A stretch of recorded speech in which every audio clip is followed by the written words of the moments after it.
อาตมาที่อยู่มาได้ทุกมื้อนี่ก็เพราะคุณพ่อคุณแม่ที่ไปอยู่เรือประมงตกน้ำเห็นบ่ตกน้ำทะเลเนี่ยถูกตำรวจเวียดนามจับไปเนี่ย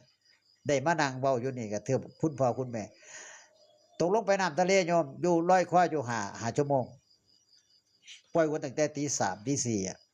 ไปอยู่เรือประมงหาปลาแล้วนึกถึงพระคุณของพ่อของแม่เท่านั้นคิดเบิ่งตกอยู่กลางทะเลเนี่ยคิดว่ามันบ่ได้รอดมันบ่ได้กลับมาเป็นมนุษย์ดอกบ่ได้กลับมาเป็นคนดอกเพราะว่าเป็นเหยื่อฉลามเอานั่นเป็นเอาฉลามทั้งนั้นล่ะฉลามอยู่อินโดจีนน่ะ